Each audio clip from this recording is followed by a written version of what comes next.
Our lives are simple. A cup of coffee together in the morning, tending to the plants, and sometimes a drive into the Timor hinterland to camp under the stars. I didn't grow up imagining I'd see Europe. Most dreams I had were smaller, simpler. But this year was different. I turned 50 and we knew it should be something special. Something we could carry with us forever. And for me, there was one dream. If ever we could set foot in Europe, not of the countries, not of continents, just one place. Milan, San Siro Stadium. The dream started quietly. It began with studying the visa requirements, booking Airbnbs, processing the visa through VFS. This is our journey, a documentary of the days we shared, so that one day, when traveling becomes too much, we both can sit back and relive these moments so we can smile and say, yes, we were there. Come with us, and this is where it begins.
Ish.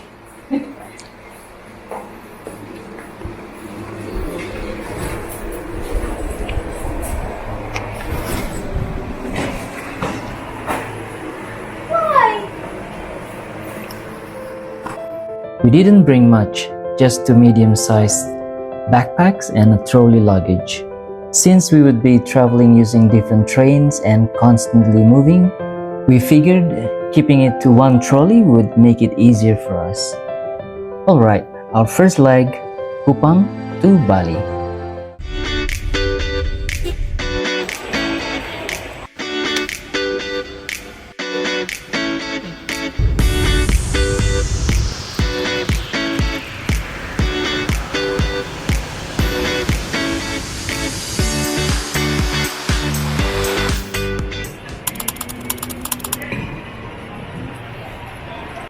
We were flying Qatar Airways, ranked the world's #1 airline in 2024. Let's see if it lived up to the hype. Our route, Bali to Doha for a short transit, and then another long flight to Zurich.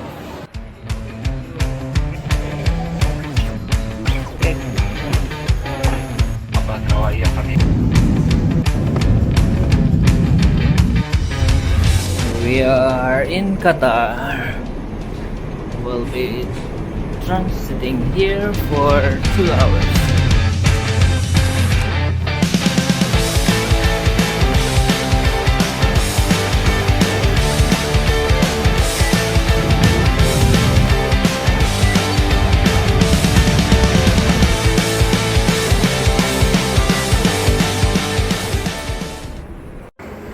We arrived after sunrise around 7 a.m. Zurich time. After nearly 20 hours of travel crossing 6 time zones, it felt like we had gained half a day because it was supposed to be 1 p.m. back home in Kupang. Zurich airport is quite practical. It was an easy walk to the train station, just downstairs, and clearly marked. The fare was just 3.40 francs each, thanks to our Swiss half fare card. There are two options for visitors. You can either get the Swiss Travel Pass for unlimited rides over a few days, or the half fare card, which gives you 50% off for most public transport for a full month. We went with the half fare card because of the duration of our stay and better value. It's a card but actually a QR code in your app, not like JR Pass in Japan where you do have a ticket. While waiting for the train, it's also helpful to check the monitor on the platform. It shows where each train car will stop along the platform, so you can stand closer to your carriage. You don't want to stand on the first class area while holding a second class ticket. Swiss trains are punctual and boarding time is short, so it saves you from rushing once the train arrives. Trains to Zurich Hauptbahnhof, the city's main station, run every few minutes, and the ride only takes about 10 to 12 minutes, so we didn't bother finding a seat. City nach Bregenz, Salzburg, Graz, Abfahrt 8:32 Uhr.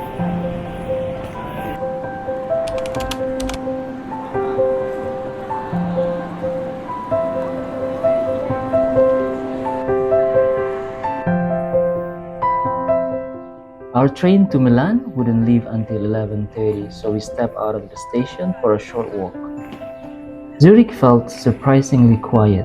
Later we learned that Sundays in Switzerland are truly a day of rest. Shops were closed and the streets nearly empty.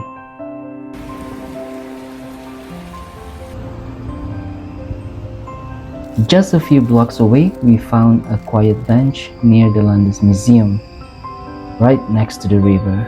It was cold but refreshing. Spring was in the air. It reminded us of Melbourne, the clean air, the stillness.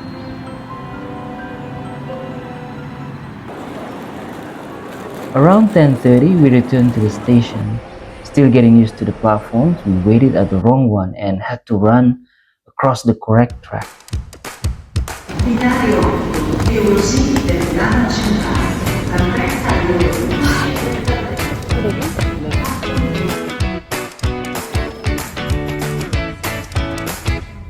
We had booked first class for this trip. Even with the reserved seats, a family was sitting in our spots and tried to convince us to move elsewhere. We refused it, of course, since we did pay for the reservations. Well, not the warmest welcome in Switzerland. The ride to Milan took about 4 hours, passing through scenic towns like Zug, Lugano, and Como.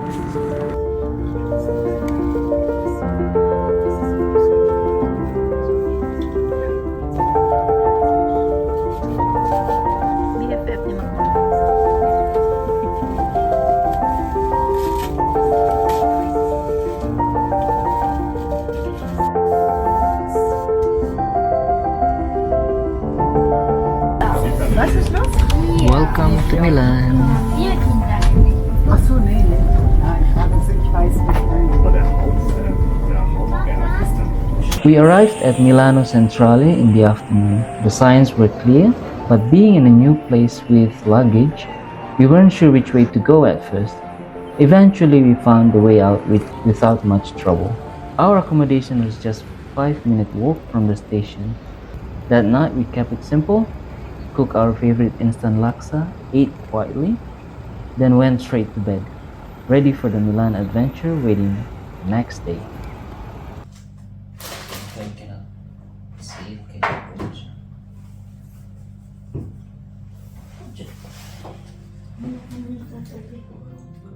Our second day began earlier than expected. We had gone to bed too early, obviously exhausted from long travel.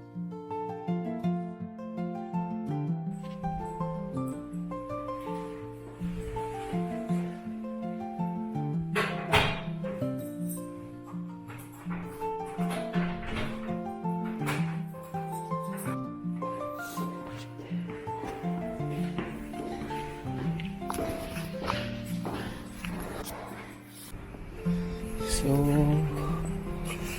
very early in Milan. Wow.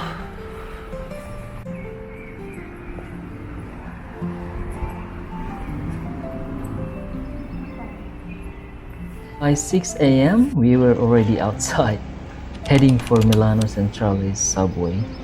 It was still dark and the city was still quiet. Our first destination was the Duomo di Milano.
That turned out to be a gift. The cathedral, usually packed with people, stood silently before us. No crowds. If you want the best moment to see the cathedral, wake up early and come at this hour. You won't regret it.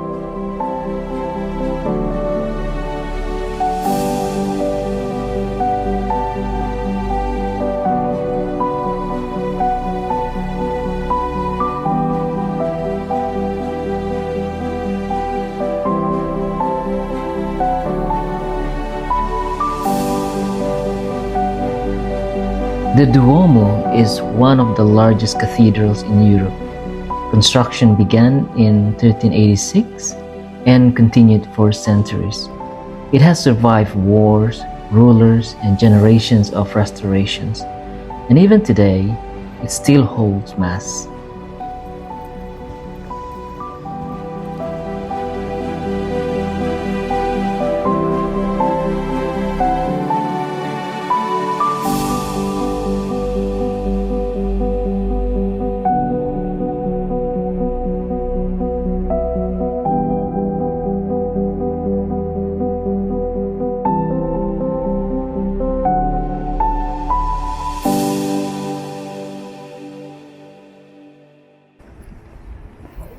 Wala nggak?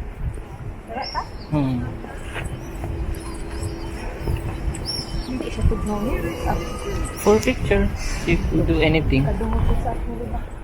Just across the square is the Galleria Vittorio Emanuele II, a shopping arcade but also a work of art. Well, all the shops were still closed, of course.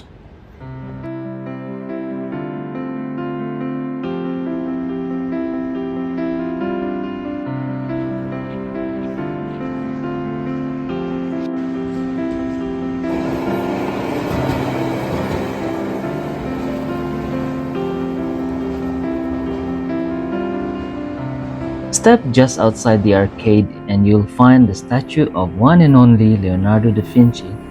It's more than a tribute. Leonardo spent nearly 20 years in Milan, creating some of his most iconic works, including The Last Supper. The city was once his studio, his home, and his legacy still lives in its streets.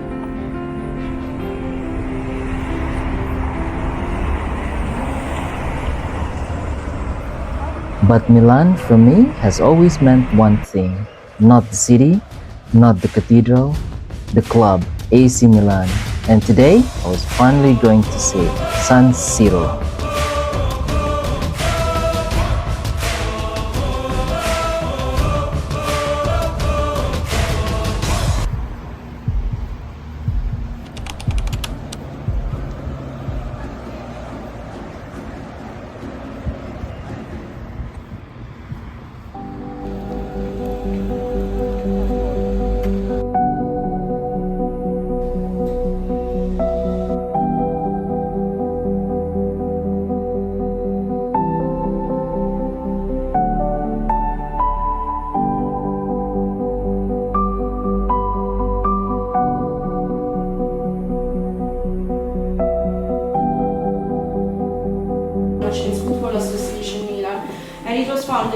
1999 vessel Robert Keeping. He was from Nottingham, and that's why he gave the English name of the city. Now the Italian name, since our city in Italian is called Milan. Football is weird. You choose a club, and that choice stays with you. A true supporter never switches. Even when the team hits rock bottom, you stay. You feel the heartbreak, but you never leave. Milan has been my club since I was a kid.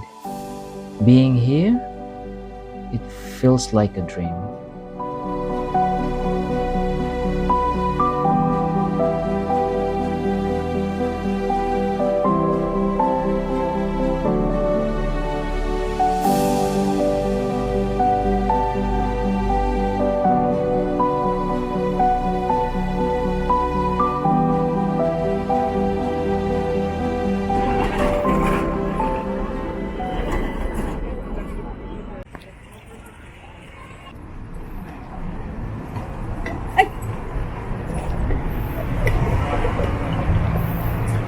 There you go. That's the Forza. I cannot remember yung name.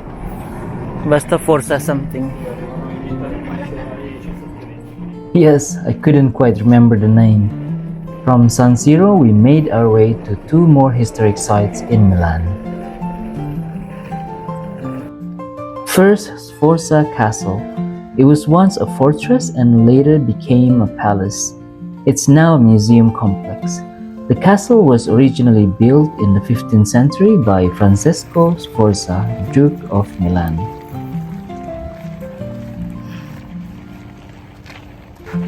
Today, it houses several museums and art collections, including works by Michelangelo and Leonardo da Vinci.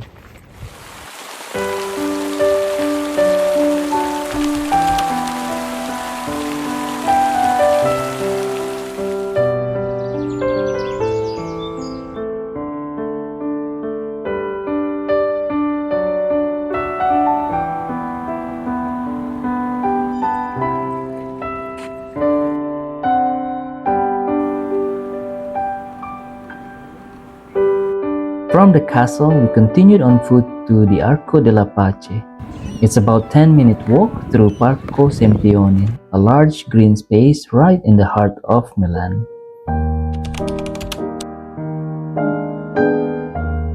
Originally started under Napoleon, the Arco della Pace, or the Arch of Peace, was later completed to mark peace in Europe. Today, it's one of Milan's most iconic landmarks.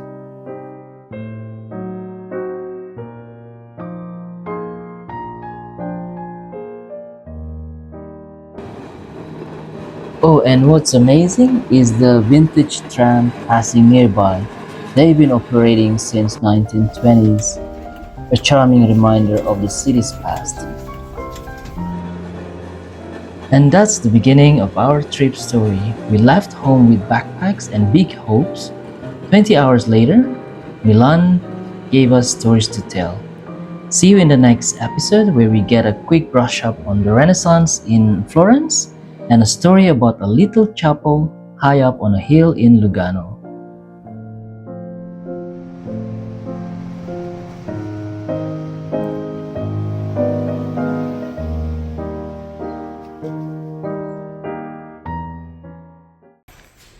It's almost 6, still dark. This is where it's always hit and miss. Oh, my wife can do it in one go this time. Amazing.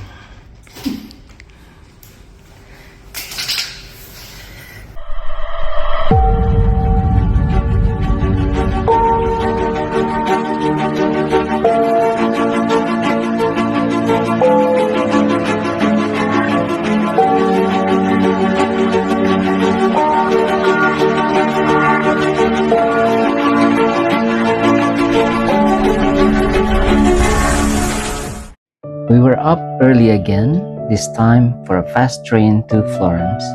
What time is the train to Firenze?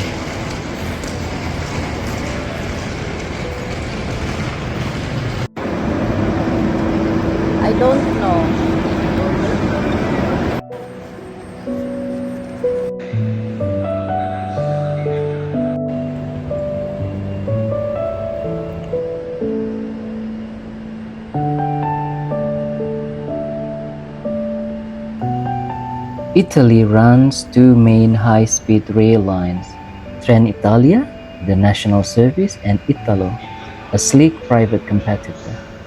This time we took Italo.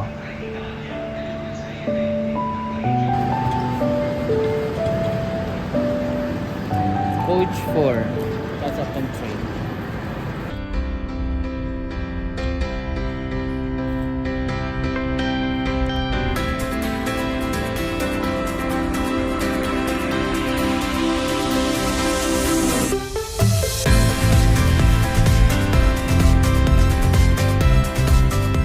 Compared to the Swiss trains, this one felt a bit more refined. The seats were comfortable, the interior feels more elegant, and best of all, the Wi-Fi actually worked. No more waiting for that OTP that never comes. We are here in Firenze. Our destination today is the Uffizi Gallery, but to get there, we'll first pass by the Duomo di Firenze, another historic cathedral in Italy.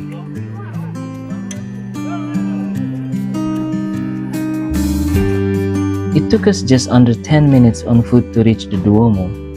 Along the way, narrow streets, cobblestones, and that familiar buzz of tourist town. Before reaching the Duomo, we were greeted by another icon of Renaissance architecture, the Baptistry of St. John, which is older than the cathedral itself. It once served as the place where people of Florence, including Dante, were baptized.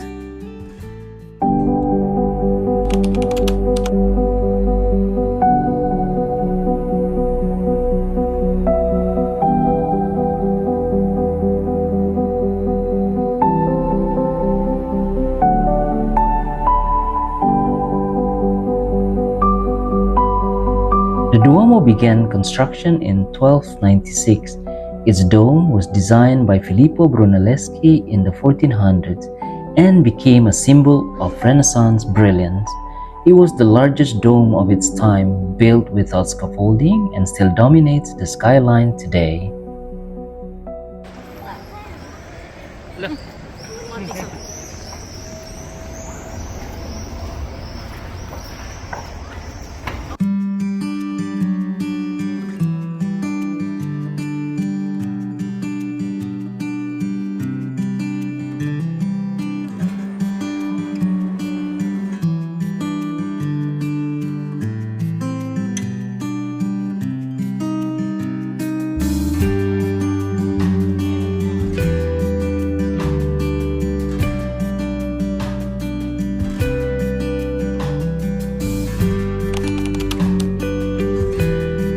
We reached Piazza della Signoria, the heart of political life in Old Florence. Florence was shaped by Renaissance ideals, and this piazza shows it. Open, grand, and built for the people. From here, we weren't far from the Uffizi Gallery.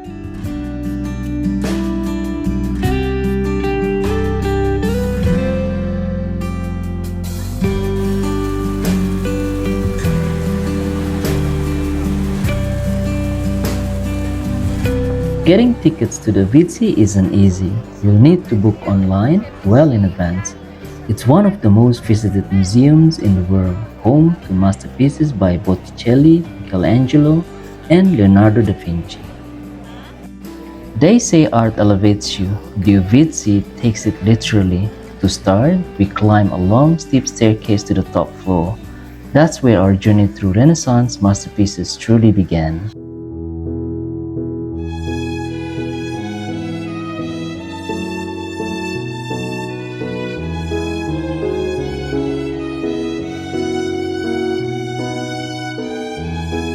The Uffizi was built in the 1500s as offices for Florence government officials. Uffizi means offices in Italian. It was later used to display the Medici family's private art collections, and by 1765 it opened to the public.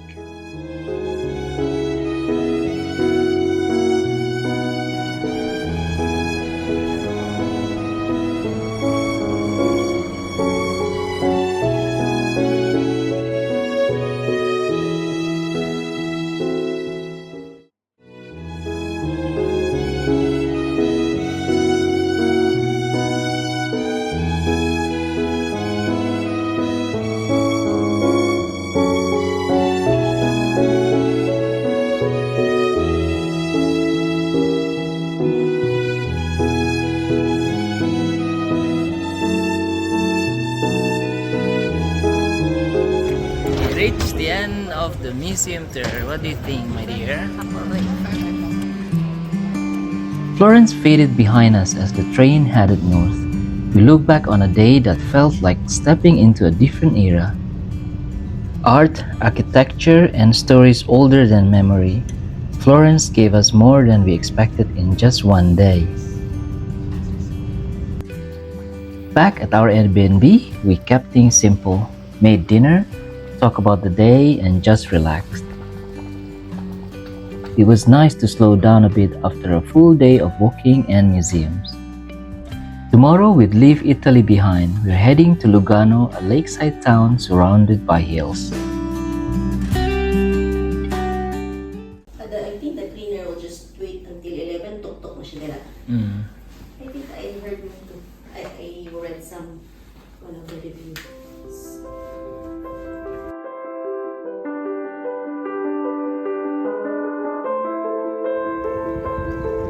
We're leaving Milan and Florence behind. Every place leaves something with you. Milan had style, Florence had soul. Italy had been good to us, full of color, history, and moments we'll remember fondly. Now we're off to Lugano to see what stories this lakeside town might hold.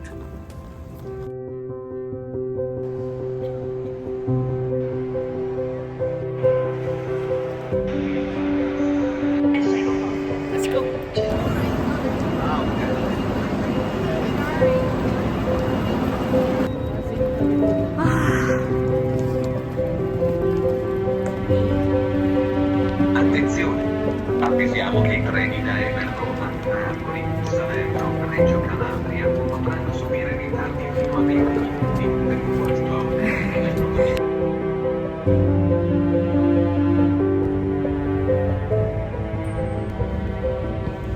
We crossed into Switzerland on a code-share train run by Trenitalia and SBB. Just over an hour and we were in Lugano. It's so close that some even visit Como and Lugano on the same day from Milan.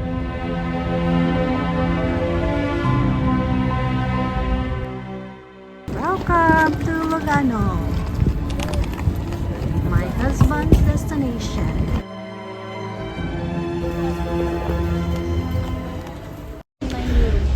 We missed 2 buses already because we couldn't figure out how to use the ticket machine. Sakit na akong ulo. Sakit, init kayo.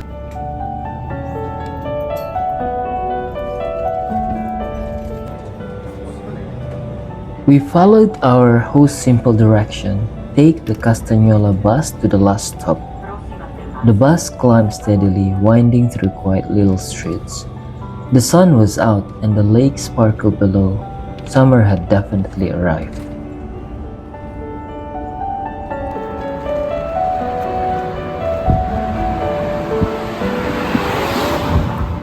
We knew the apartment was uphill, just 400 meters, the host said. But with the sun still high and the afternoon heat setting in, every step felt like a mini workout. Still, it was doable.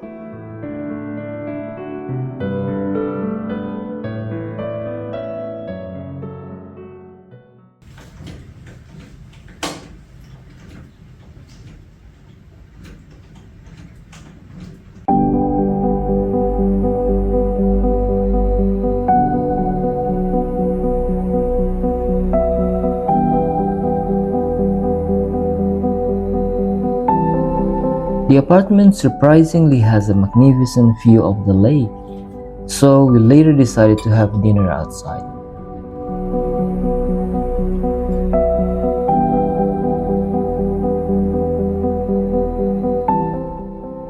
Well, technically it was dinner, but as you can see, the sun was still shining like it was mid-afternoon.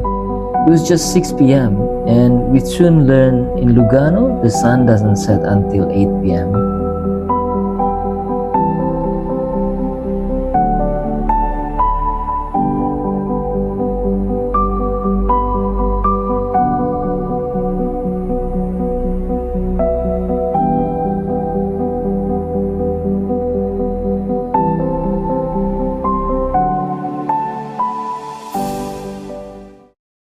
Hello, you're so friendly.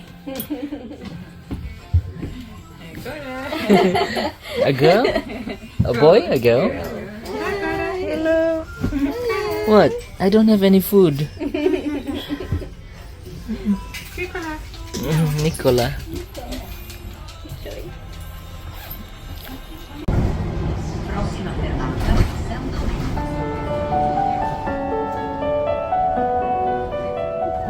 We started our day heading south towards Monte San Salvatore. There are two peaks with funicolari in Lugano, Monte Bre and Monte San Salvatore. Monte Bre is closer to where we stayed, but today we chose the other side of the lake, in Paradiso.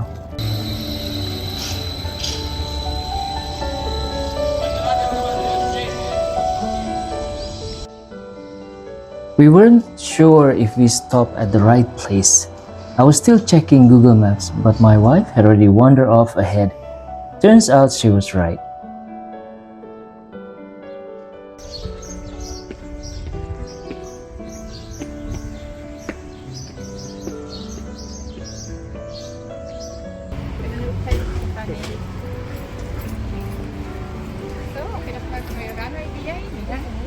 Tickets pala na ticket.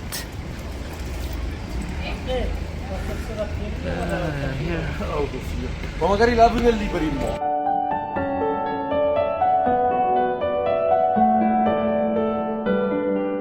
The funicolare takes you from Paradiso up to the summit in just a few minutes. Oh, look at that! A bowl of water thoughtfully placed for dogs. Very considerate. There are a few ways to get up here. You can hike all the way from the base. It takes about 1.5 to 2 hours depending on your pace. Or do the classic combo, funicolare up, hike down. We didn't have much time today and still wanted to explore Lugano, so we took the easy way, funicolare both ways. No regrets. Unsa nang lugar day? Dai sumigat Torre alle strade Carrozabelli. Pili. Rosarino. Oh no, dogs.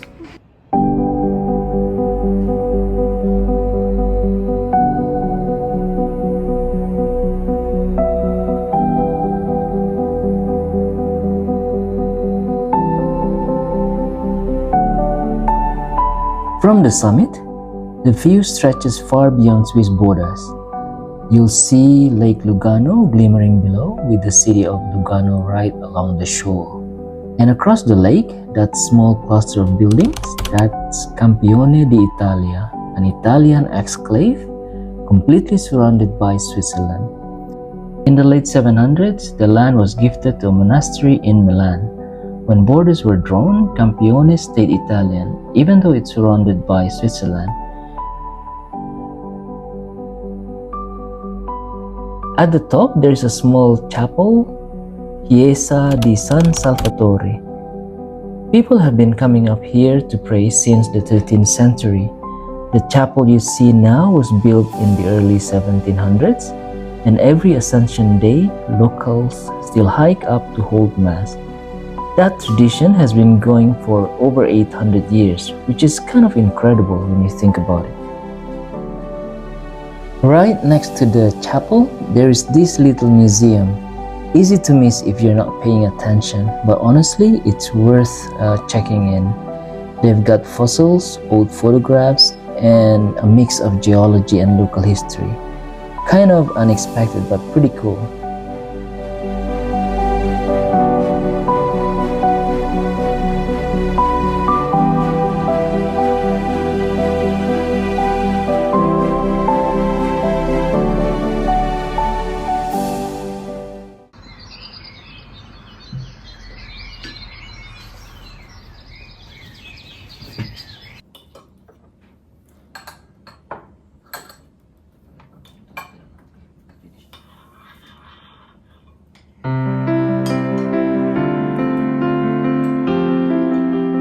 Lugano blends two worlds in the best way. We are in Switzerland, but everything around us feels Italian. The language, the food, the rhythm of life. It's not the first thing that comes up when people talk about Switzerland, but maybe that's what makes it special. It lets you slow down, take your time, without the crowd. And sometimes that's exactly what you need.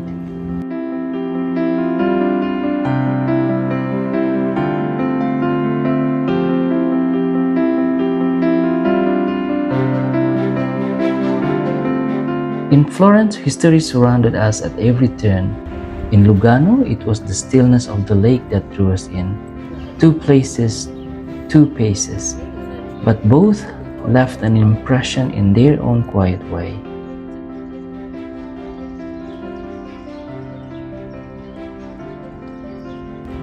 In the next episode, we head deeper into the Alps, hiking to one of Switzerland's most stunning alpine lakes, Uffizi, wandering through the medieval lanes of Stein am Rhein, and finding calm in the quiet charm of St. Gallen.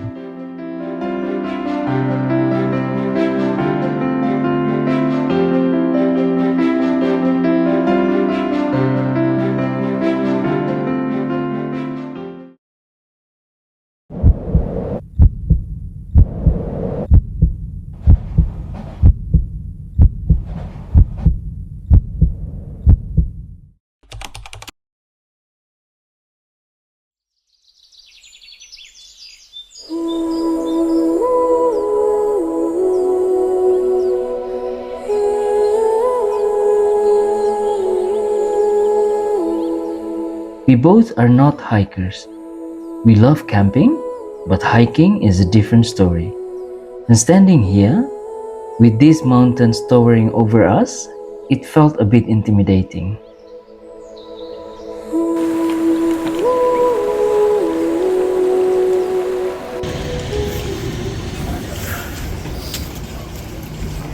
We're right at the park.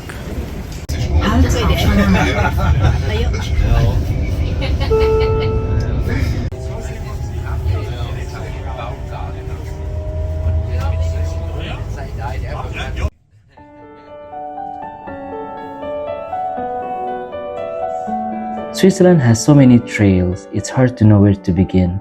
We chose Uffizi in the Appenzell region. To reach Uffizi from St. Gallen, we took a train to Gozau, switched to the local line to Appenzell, and caught a final train to Wasserman. The whole trip took about an hour.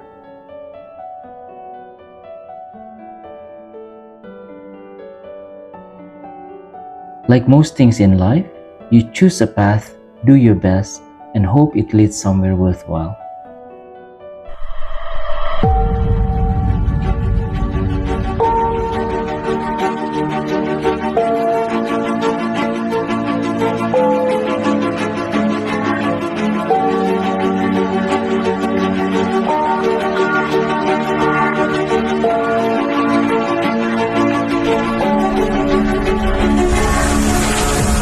We have to change to 3A.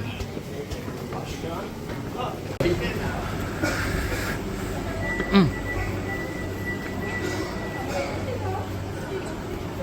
901. Huh? Tara.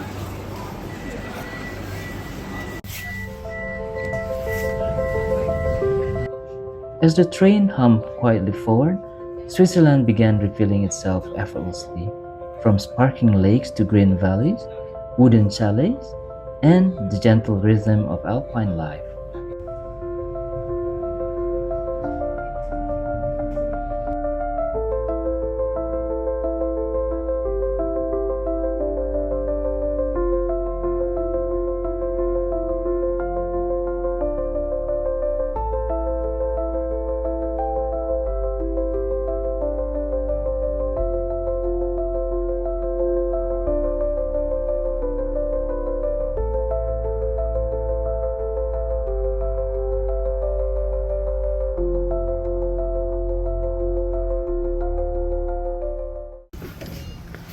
Wasauman.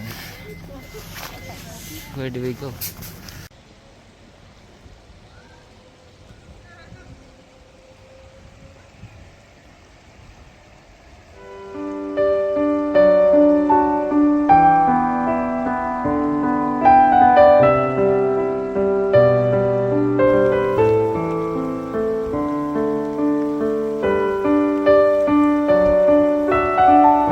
It was hot like summer in Lugano. Now, gray skies, and light drizzle. Spring in Switzerland reminds you nothing stays the same for long.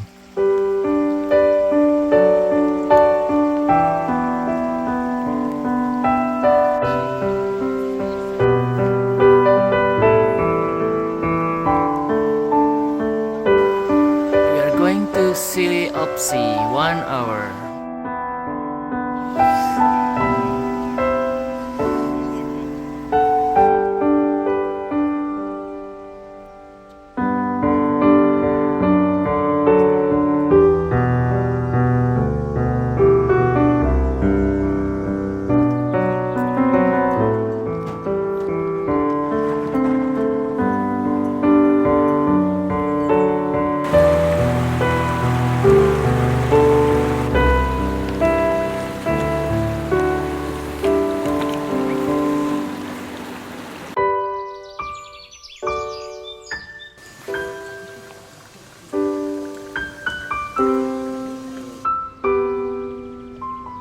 There are a few ways to reach the Uffizi. Some trails cut through the forest, but the main one is this asphalt road. As beginners, we weren't keen to get lost in the woods.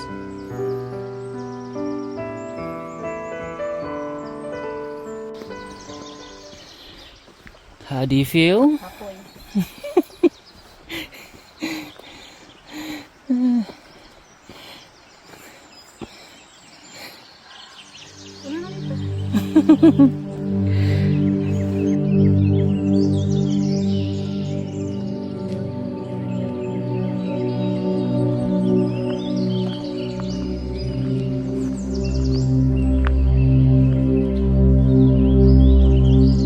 Ikaw can still bring makmak. Ano sa imong question day? Kapoy siya.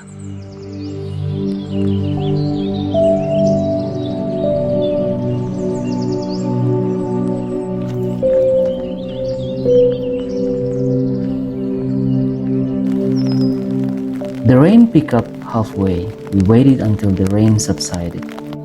The road got steeper and I started to worry. I wasn't sure if my wife could handle the climb, but I told her, it wasn't that far, just 5 minutes to go.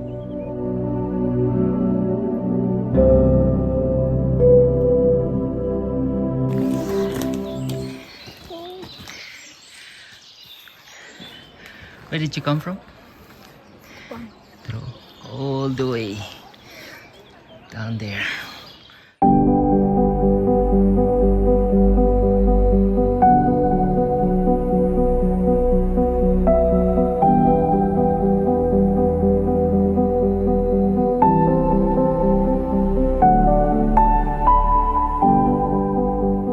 Uffizi is located in the Stein range at almost 1,200 meters above sea level. Its name means Lake of the Alps.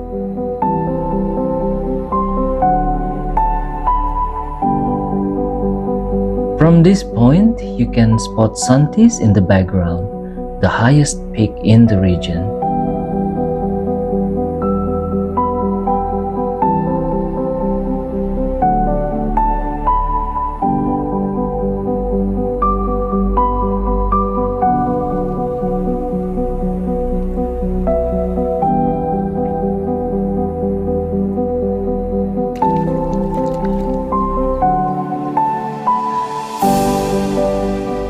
The day turned out to be a blessing. The rain cleared, the skies opened up, and we were given this perfect clear view of the lake, the mountains, and everything in between. For some, it was just a lake, a few mountains, and a winding path. But for us, what we found was peace, simple, unshaken, and unfailingly kind. This was certainly among the best days we've ever spent together. One we will remember always.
Dabog ko si imong naong mangga.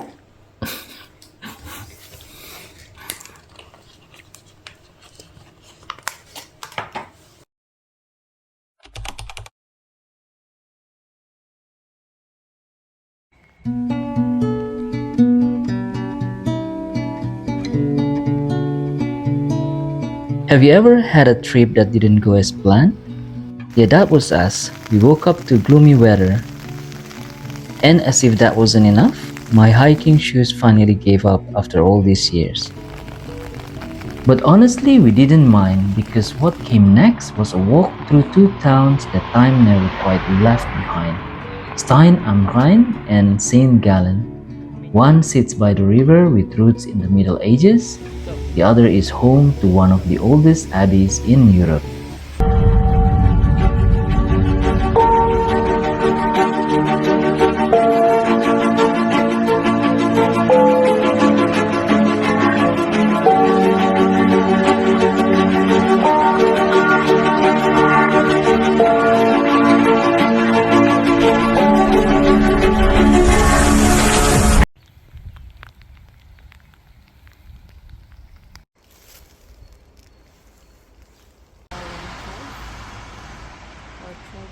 Five.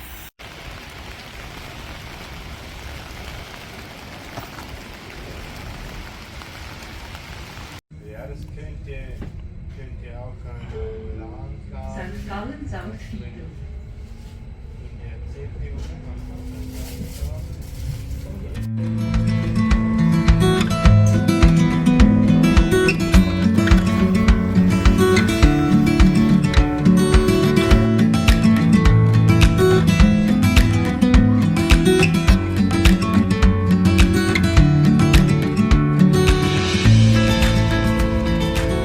We took the train heading northeast, about an hour and a half from St. Gallen. Stein am Rhein lies at the spot where the Rhine River flows out of Lake Constance near the German border.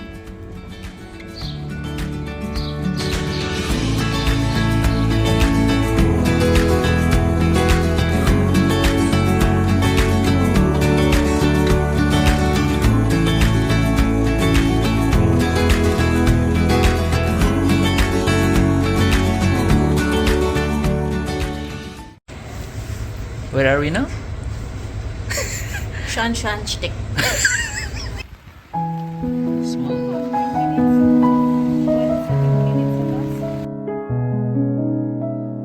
It's a small riverside town known for having one of the best preserved medieval centers in Switzerland. The name literally means stone on the Rhine, referring to its location by the river. Stein am Rhein grew around a Benedictine monastery over 1,000 years ago and somehow it still holds on to that rhythm.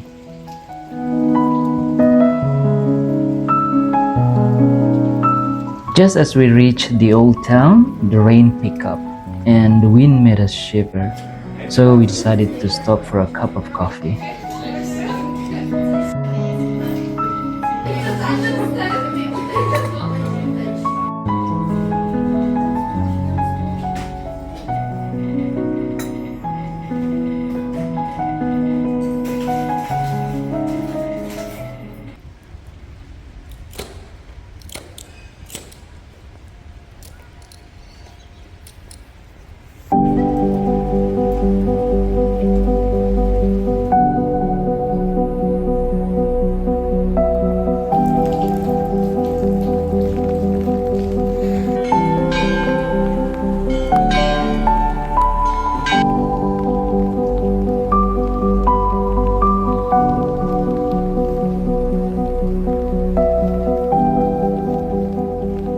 In the 11th century, the Abbey of St. George was moved here from what is now southern Germany to oversee river trade and strengthen control along the Rhine.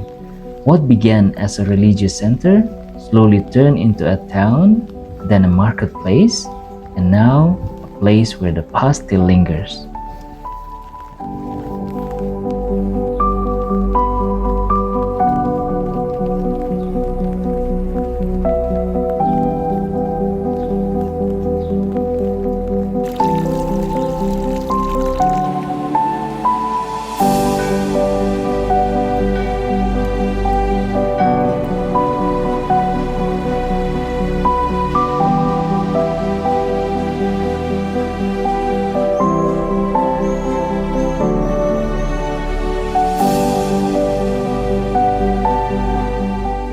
Stein am Rhein became Protestant in 1525 during the Reformation. The Abbey of St. George was closed not long after, but the building stayed. Today they're used as a museum and for public offices. No longer religious, just part of the town's daily life.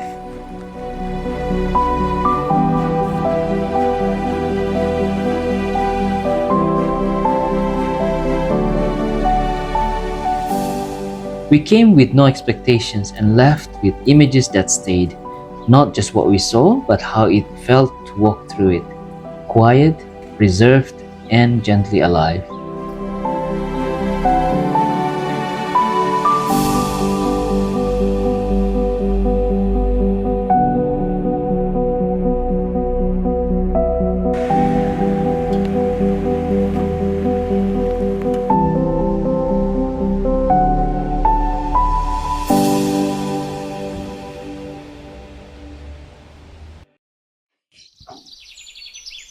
Oh, this is uyap ni Maymay.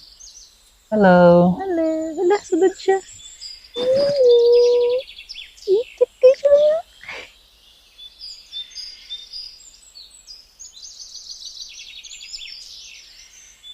You miss Maymay. You miss Maymay. You miss Maymay. This is our bus stop. We are riding bus number 5.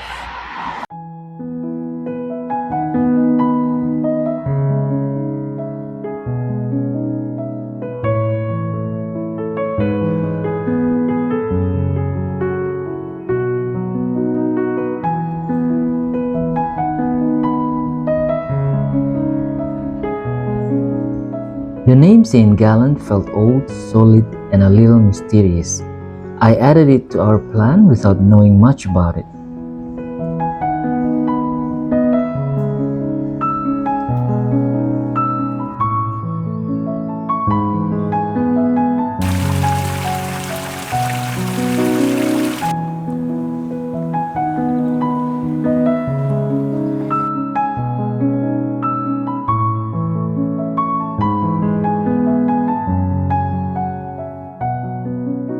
Later, we learned that St. Gallen is named after a monk called Gallus. He came from Ireland in the early 600s and built a small shelter by a stream. After he died, a monastery was built in the same area. Over time, it grew into the Abbey of St. Gall, the heart of the city we see today.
Back in the 700s and 800s, monks here spent their days copying books by hand.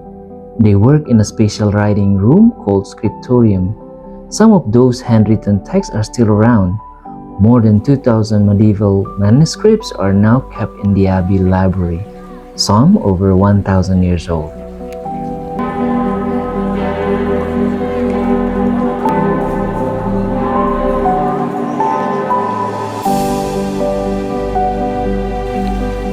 Similar to Stein am Rhein, the Reformation reached St. Gallen in the 1500s. The city became mostly Protestant, but the abbey stayed Catholic and kept doing its work. For years, the two lived side by side, each with their own beliefs.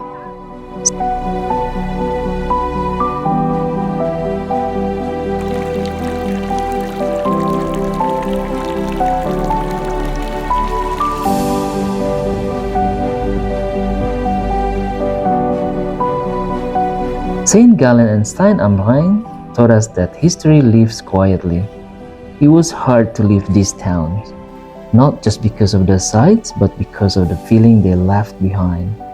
Next, we arrive in Spiez, a beautiful town by the lake, where the trail to Florence feels like walking through a postcard.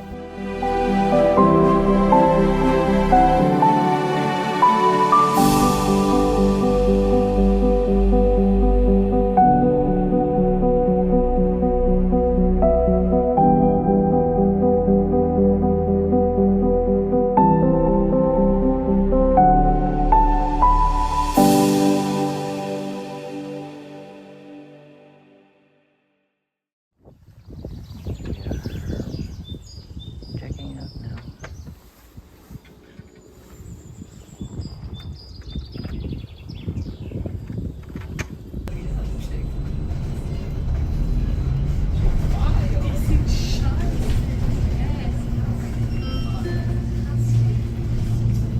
St. Gallen Bahnhof.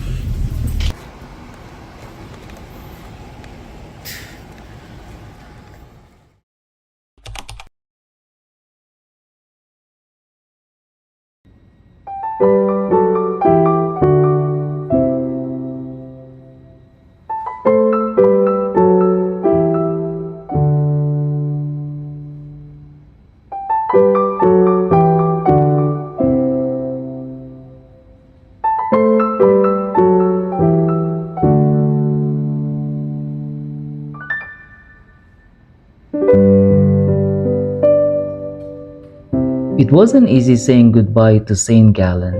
We had just had some of our most memorable days, hiking to see Uffizi, wandering through Stein am Rhein, and exploring the quiet corners of St. Gallen's old town and cathedral. But something about the next place pulled us forward, a 1,000-year-old castle by a lake. Not a fairy tale, a real one. And we were about to find out what it was guarding.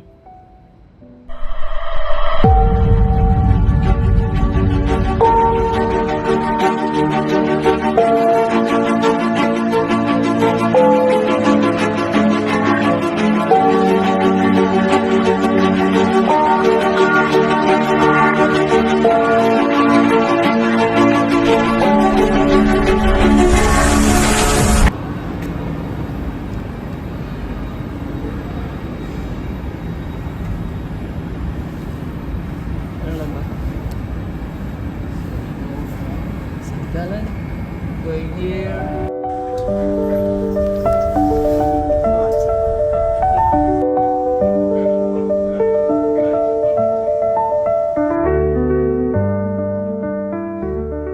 We were on our way to Spiez, a town we barely knew, except for one thing, a castle that had stood for more than 1,000 years.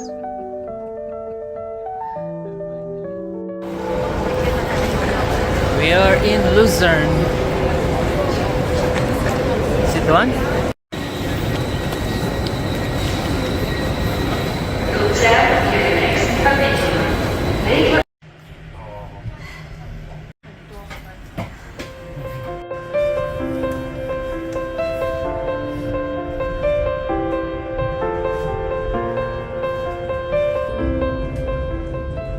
What comes to mind when you hear the word castle?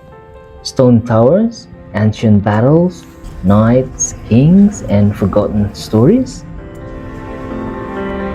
We didn't know what to expect either, only that Spiez had one, a castle quiet by the lake, once a lookout for vineyards, soldiers, and nobility, still standing, still watching. We are in Spiez, which means halfway of our Switzerland journey.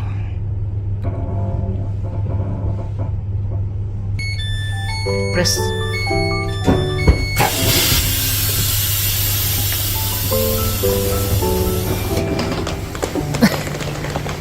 Kita dua lang. Alright. Datang sini.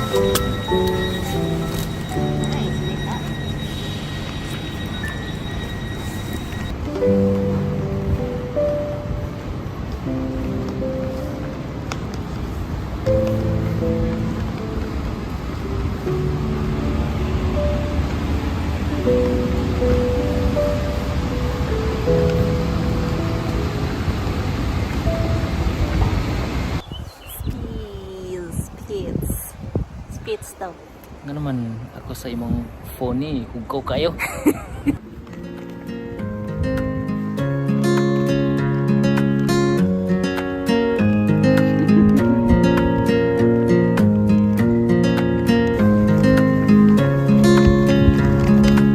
Going down lang ka. We arrived just after 2 p.m. Our accommodation was near the lake, so we started walking downhill from the station, pulling our bags behind us. Later we found out there's a bus that goes there, but it runs infrequently. We didn't mind, because halfway through that walk, we caught our first glimpse of it. The castle, not from a fairy tale, but from history.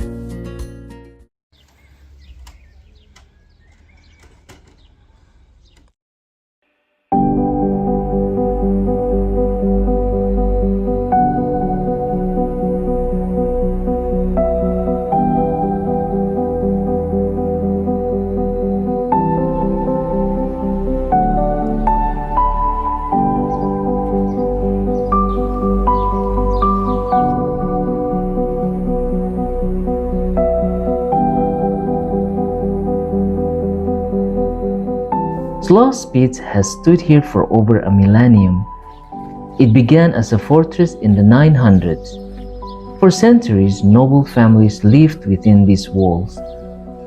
Lords who swore allegiance to emperors and knights who rode out across the Bernese highlands. They added towers, gardens, a chapel, turning what was once a military post into a residence of power, culture, and pride.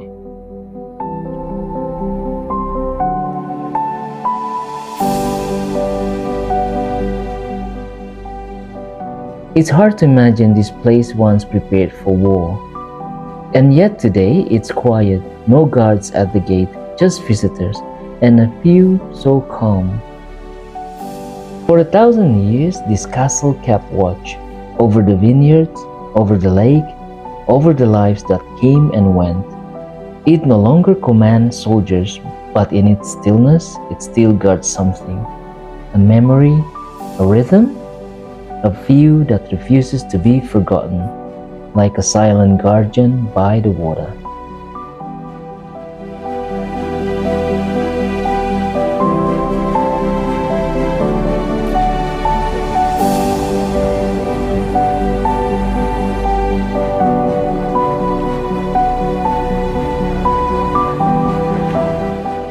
The castle faded into the distance, but something about it lingered.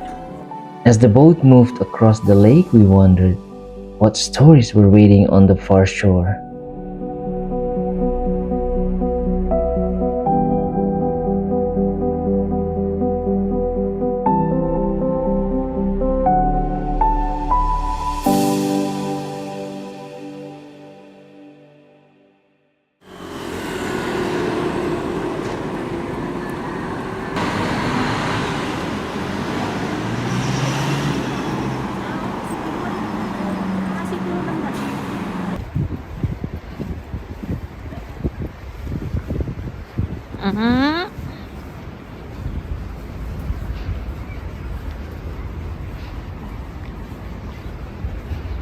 Asa ka lako-lako dong?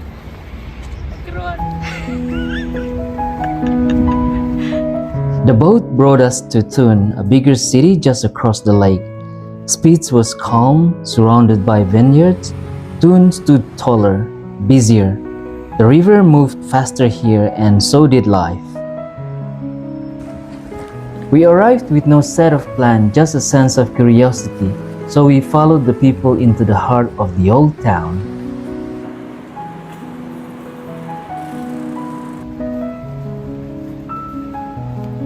And there it was, an old wooden bridge fighting the Aare River. Its roof darkened by centuries of weather and time. It felt like a gate into the past. They say it helps regulate the river's flow, but standing there, it felt more like a relic, built for more than water, built to last.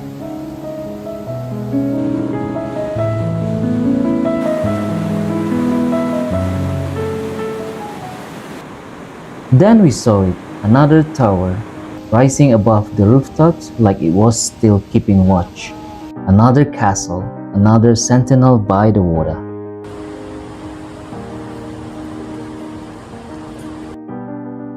It felt different from Spiez. Spiez's castle was serene, content by the lake. Thun was commanding, set high above the old town, like it was meant to be seen. Built in the late 1100s, this castle wasn't just a home. It was a statement, a show of power over the region, right at the crossroads of trade routes and rivers.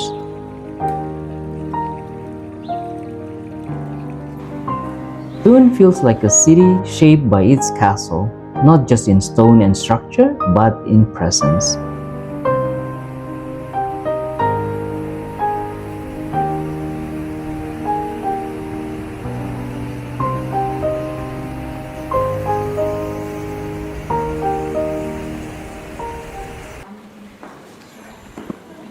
What's up?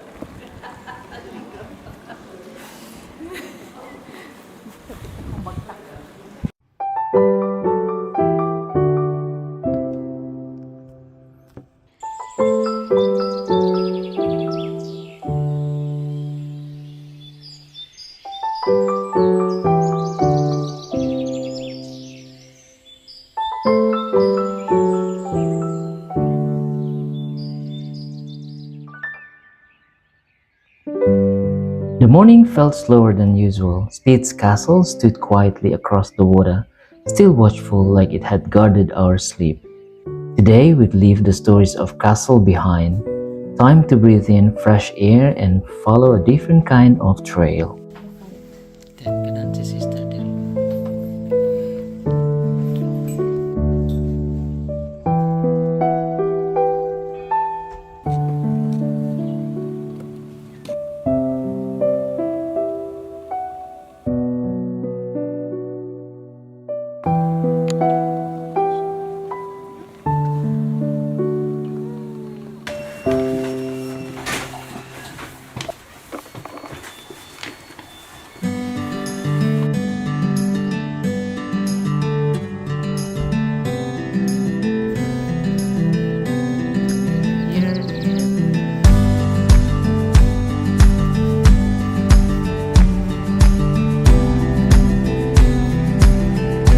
We started from a small village above the lake Eschi.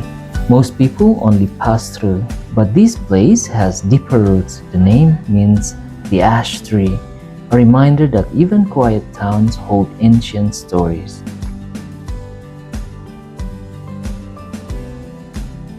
Today we're going to walk to a lakeside village named Florence. The trail takes about an hour, mostly downhill and easy to follow.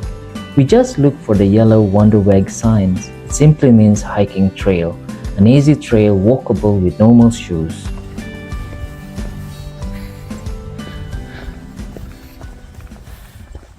Five minutes after the walk.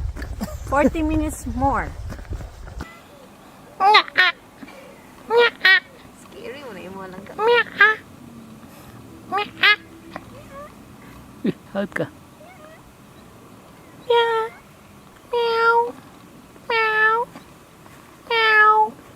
When I'm lost in the madness and I can't break free, when the world's on my shoulders, I still believe in the flame, in the fire. Lift me up and kiss the sky. There's a way, there's a light, 'cause I got everything I need in your eyes.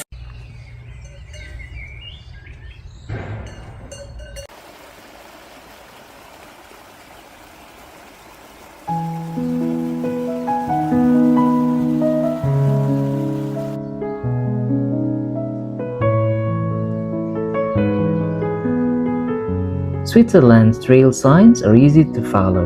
Just stick with yellow if you are a beginner. Red and white means mountain trail, steeper and trickier.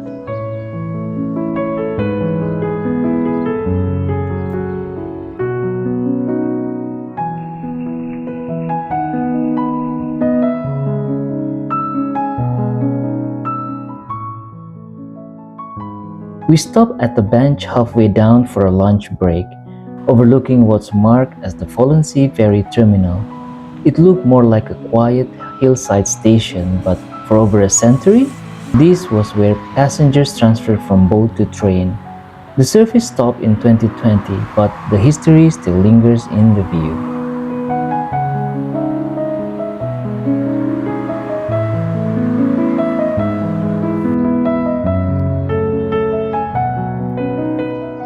Florence is a quiet lakeside village, small, peaceful, and beautiful in a simple way. No tourist crowds, no rush, which is probably why we like it so much. We've never been big fans of cities and crowds, and this village felt just right. Just a lakeside path, a calm shore, and space to breathe. The lake looked peaceful enough, so I took off my shoes and stepped in just for a moment. I didn't get that. I was about to put it. I was about to put the landscape, but Maybe really landscape. About to put the landscape, and then you suddenly slip. Let's just say the lake was a bit too happy to see me. No warning, just splash.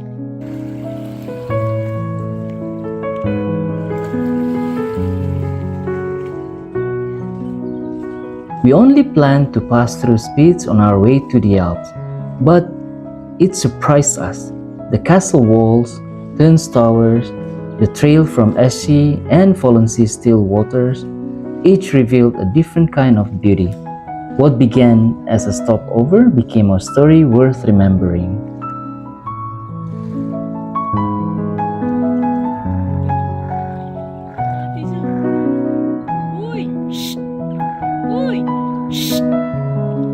Kami. Next, we leave the lakeside calm and head into the Alpine peaks, visiting Interlaken, Brienz, Beatenberg, Iseltwald, Lungern, and the Instagram famous Lauterbrunnen. Let's see which one wins our heart.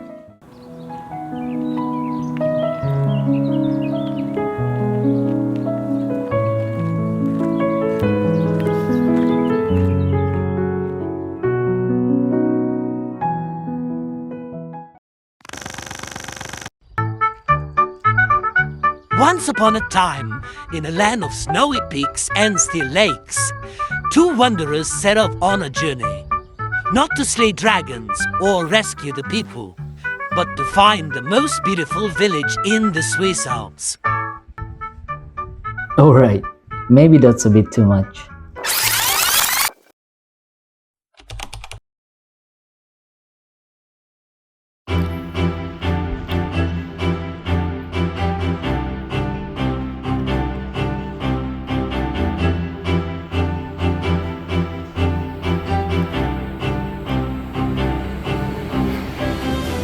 But we did spend a few days exploring 7 different places, from calm lakeside towns to high-altitude villages. And somewhere along the way, it turned into a bit of a quest.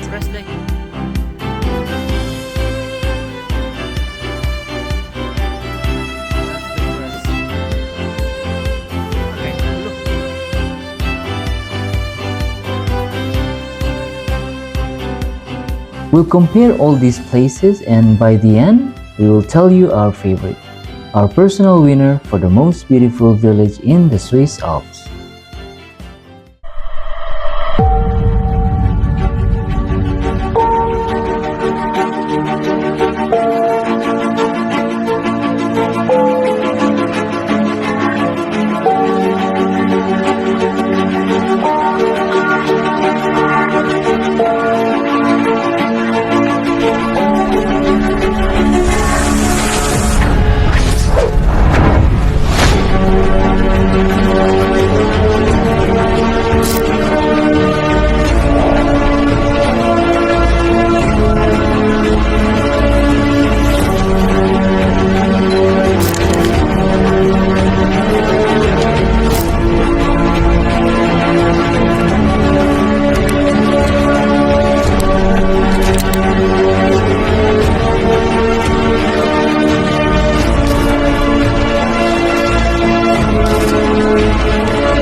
Every quest needs a beginning. Ours started in Interlaken. Interlaken is located between two lakes, Lake Thun and Lake Brienz. Actually, that's where it gets its name. Inter for between and Laken for lakes. Interlaken is a transport hub in the Bernese Oberland, with direct connections to Lauterbrunnen, Grindelwald, Brienz, and the mountain railways heading up to the Jungfrau region. Most visitors arrive here and head straight for the mountains. But if you pause for a bit and look around, this town is beautiful. It has wide open fields, a river that splits the middle, and mountain views from almost every corner. For many people, this is where their Alpine journey begins.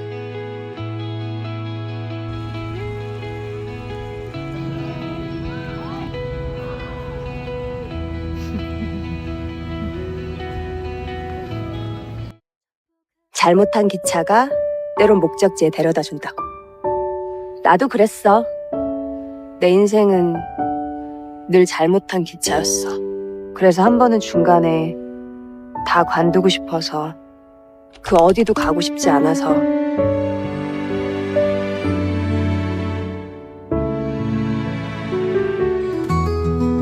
This is Iseltwald, the famous crash landing on you filming location. It's just a short ride from Interlaken. This lakeside village sits along the southern shore of Lake Brienz. You can get here by boat or by bus. We came by bus. Most people know Iseltwald from the K-drama. Some spend more time lining up for a photo than actually seeing the village. To me, that's a big miss. Because if you just step away from the pier, the real charm of Iseltwald reveals itself. A small church, quiet gardens, lakefront homes that seem to breathe with the rhythm of the water. There isn't much to do here, and that's exactly the point. It's the kind of place made for slow walks, where even a short visit feels like a gift.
From Iseltwald, we crossed Lake Brienz to reach the town that shares its name, Brienz. It's a popular stop between Interlaken and Luzern, easily reached by boat or the scenic Luzern-Interlaken Express.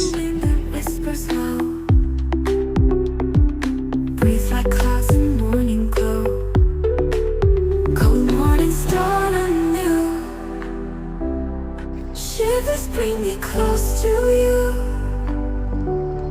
Frozen world, we come alive. In your eyes I find my drive. Brienz feels livelier, especially when the big boats pull in. It's also home to the Brienz-Rothorn-Bahn, one of Switzerland's last steam-powered cogwheel trains. We wanted to take it, but the line was too long that day. Sunrise breaks the frosty glass. Moments fleeting. Brienz is known for wood carving, and you'll spot it in the balconies and wooden homes around town. But once you leave the busy promenade, things slow down. The lake gets quieter, and you'll find little corners where it feels like the village is all yours.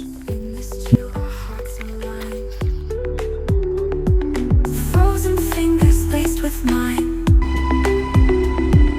Warmth in you I always find. Cold morning start anew. Shivers bring me close to you. Frozen world, we come alive. In your eyes I find my drive.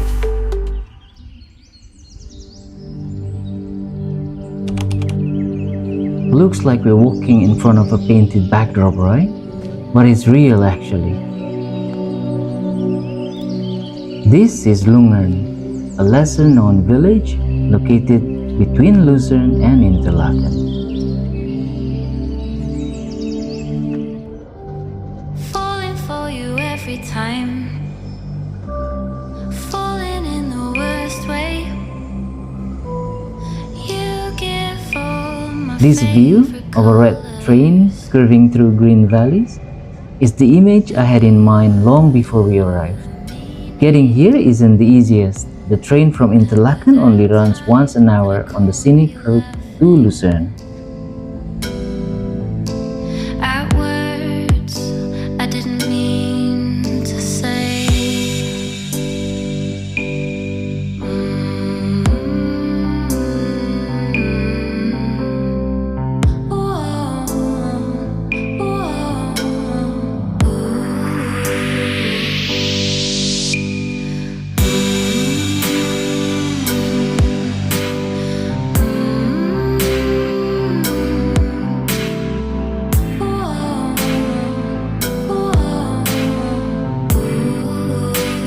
In the 1800s, engineers actually drained and lowered the lake by about 30 meters using tunnels and canals to reduce flooding and reclaim farmland.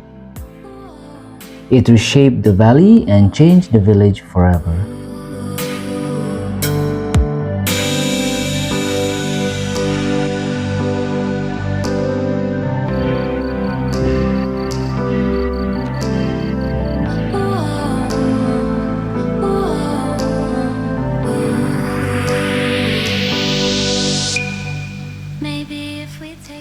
Lungern may look like a fairy tale, but in many ways it was redrawn by human hands, layer by layer, over centuries.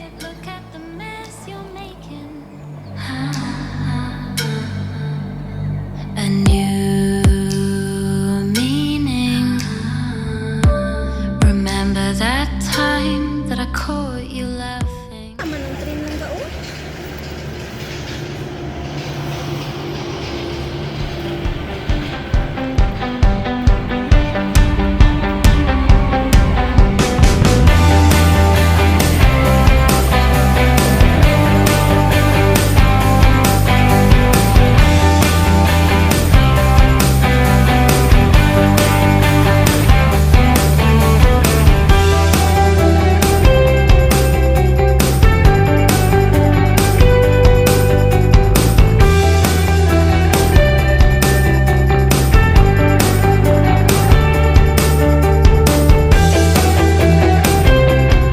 Our quest moved upward into one of the most internet-hyped places in Switzerland, Lauterbrunnen. Lauterbrunnen is Instagram famous, and it's easy to see why.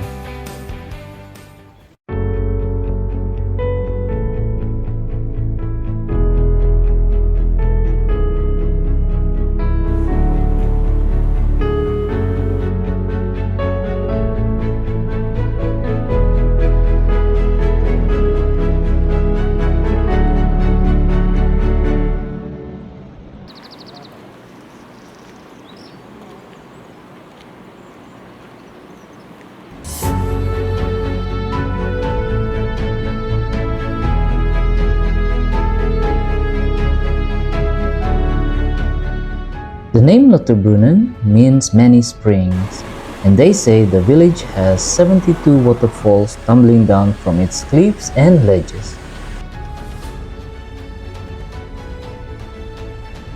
The village itself is small, but its dramatic setting has made it a base for travelers, mountaineers, and poets for centuries.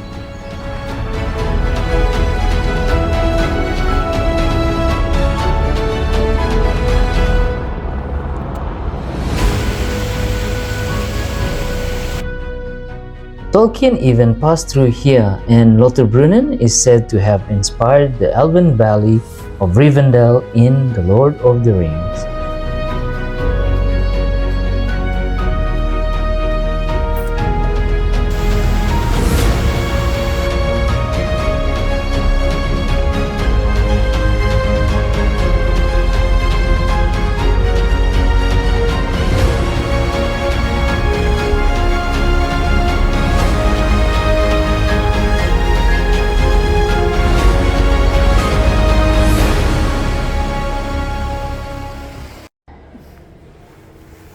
Birthday. Maybe I'll call you Lauterbrunnen lang. I know, I'm honored.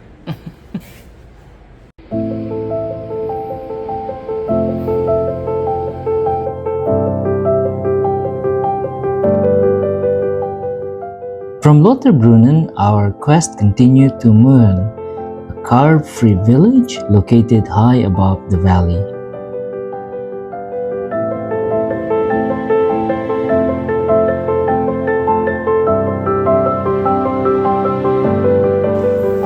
There are no roads here. You can only reach it by cable car or mountain trails. At 1,600 meters, Mürren looks directly at Eiger, Munch, and Jungfrau. Hala. He's been following us ni? Hala.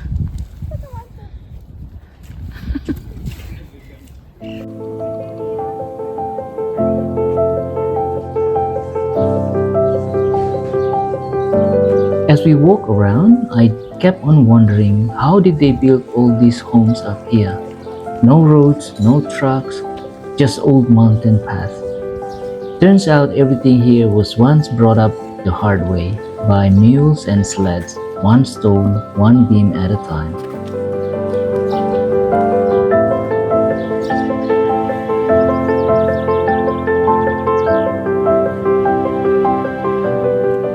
Mürren may be peaceful, but it wasn't built easily.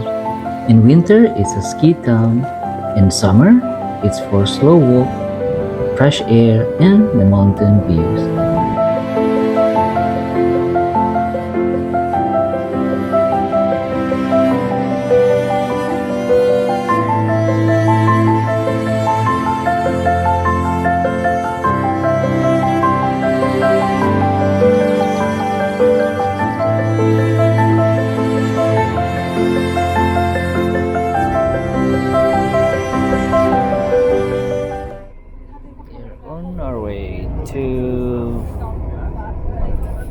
To Beatenberg.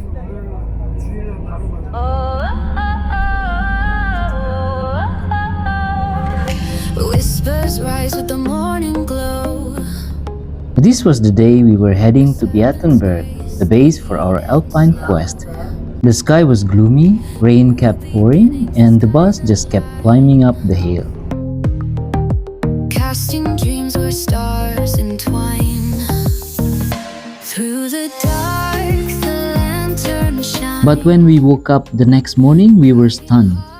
The sky had cleared, and the mountains were wide open right outside our balcony.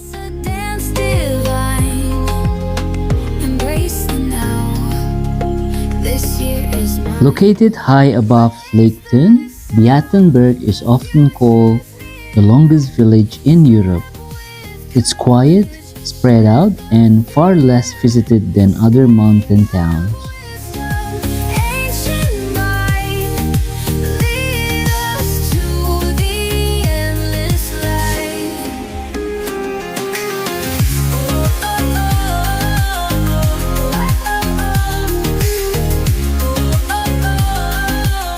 Stepping outside made it even better.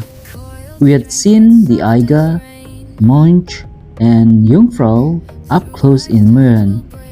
From Beatenberg, you can still see them on a clear day, just a little further away across the lake. The will to rise remains the same through the dark. Beatenberg is also the gateway to Niederhorn, a ridge with one of the best panoramic views in Bernese Alps. The rhythm beats a dance divine. Embrace the now. This year is mine. Raise the sound. The future's near. Step with courage. Shed the fear. Snake of wisdom. Ancient might. Lead We didn't know anything about Beatenberg when we booked it. We chose it simply for the easy access to Interlaken and the rest of the region. serpent's path where dreams begin. We'll weave the moments bright. But we got lucky. What we found was a quiet, beautiful village, a place that felt like a reward at the end of our Switzerland journey, before heading into the big city of Zurich. Let spirits rise. A year So which one was our favorite? Interlaken had the energy, Iseltwald was peaceful, Brienz busy but with quiet corners, Lungern looked like it came from a postcard, Lauterbrunnen felt like stepping into the world of The Lord of the Rings, Mürren, the village above the clouds, and Beatenberg, the mountains right at our doorstep. My favorite was Iseltwald. Its quiet beauty stayed with me. As for my wife, she chose Beatenberg. She said it felt like heaven, peaceful, majestic, with the Alps right there. In the final episode, we will head back to Zurich with one last detour through Geneva.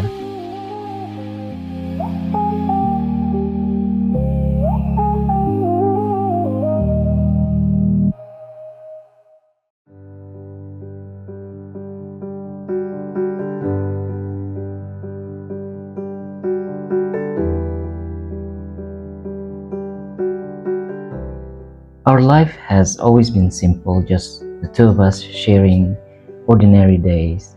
This trip was a rare change, a chance to celebrate life.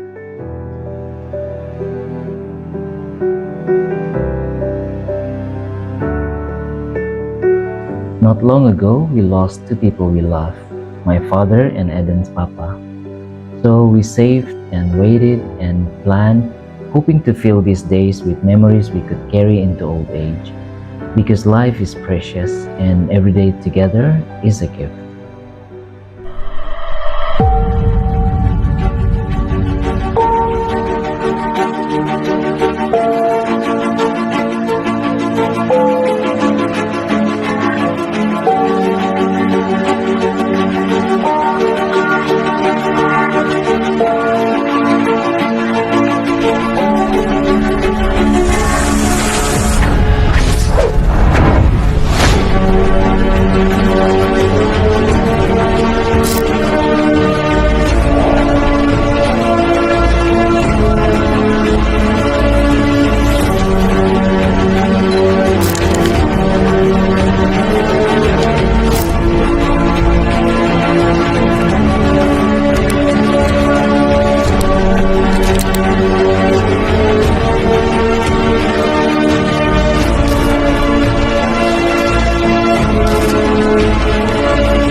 Looking back, each place gave us something different.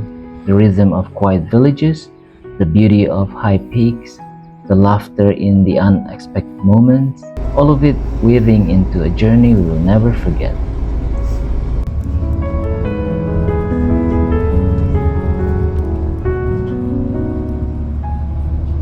It was hard to leave Beatenberg because it meant saying goodbye to the mountain views.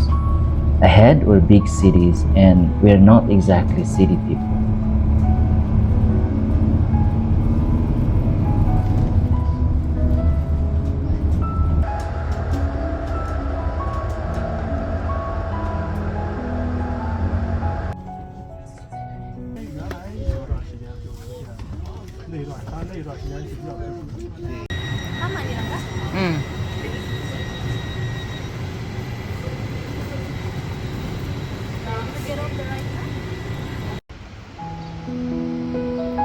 Before Zurich, we had one last adventure, a detour to Geneva, a city we were curious to finally see ourselves. Geneva's train station surprised us. Compared to Milan, Zurich, or even Luzerne, it felt modest and almost too quiet.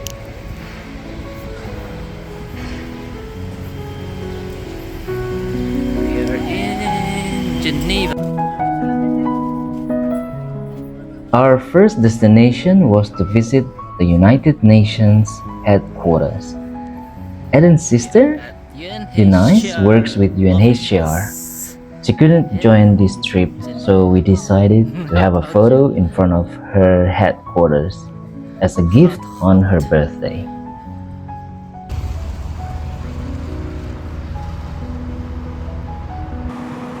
Geneva is not Switzerland's capital, but it hosts more international organizations than any other city in the world.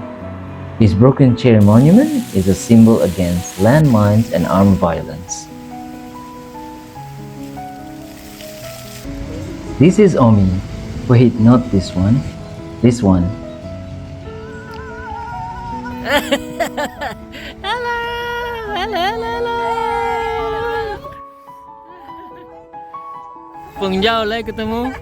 This is Omi, my friend since high school. We had not met for many years, so it felt unreal to see her here in Geneva.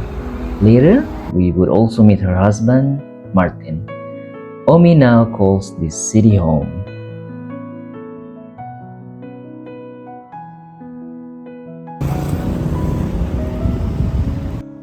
But Geneva is more than diplomacy. Half the city is water.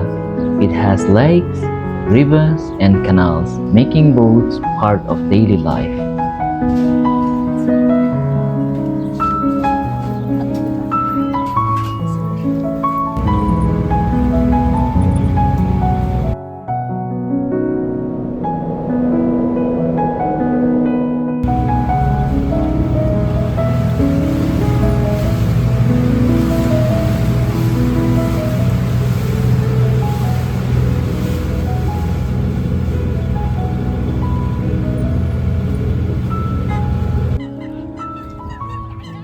With French as the main language, it feels as though you have stepped across the border without leaving Switzerland.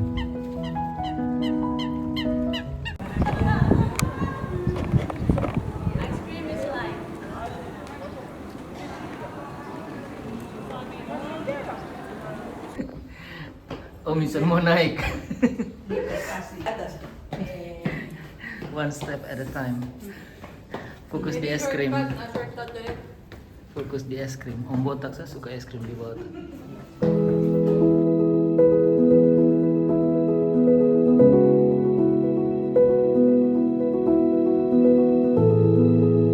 This is St. Peter's Cathedral. In the 1530s, during the Reformation, the city turned away from Rome and the cathedral became Protestant. The Reformation began earlier in Zurich, but Geneva became its stronghold under John Calvin. From here, his ideas spread across Europe, reaching France, the Netherlands, Scotland, and beyond.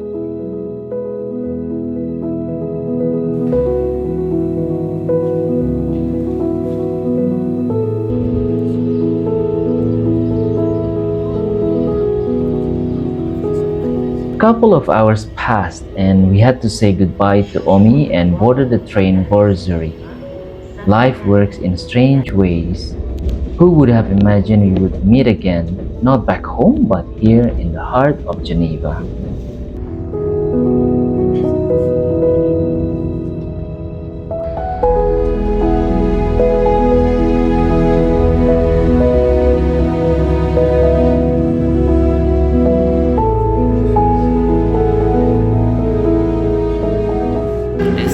Zurich or Laken. From here we'll go to Gladberg.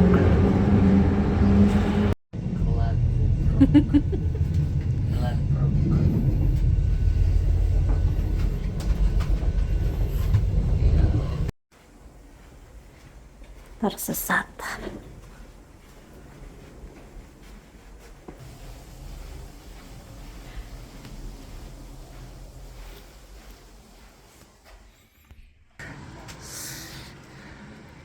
Let's see what's outside.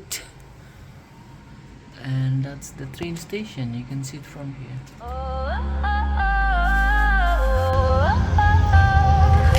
Whispers rise with the morning glow.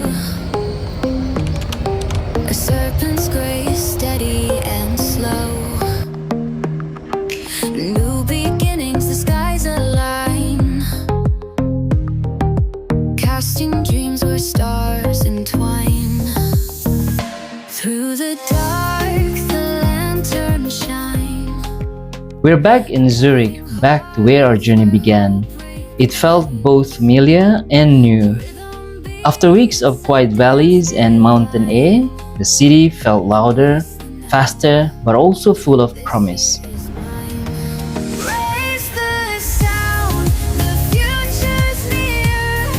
Step with courage, shed the fear. Zurich is a city built on connections, bridges linking both sides of the river, languages blending between German and French, and people from everywhere, all passing through.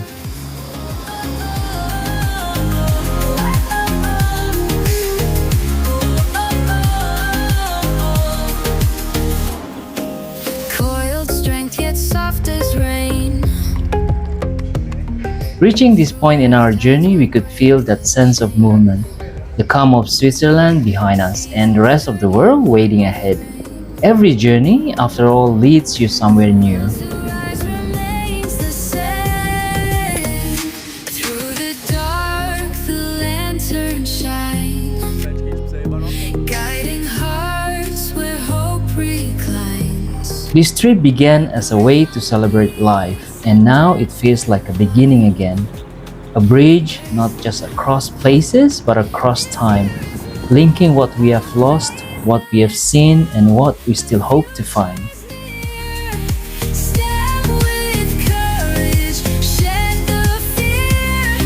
Snake of wisdom, ancient might.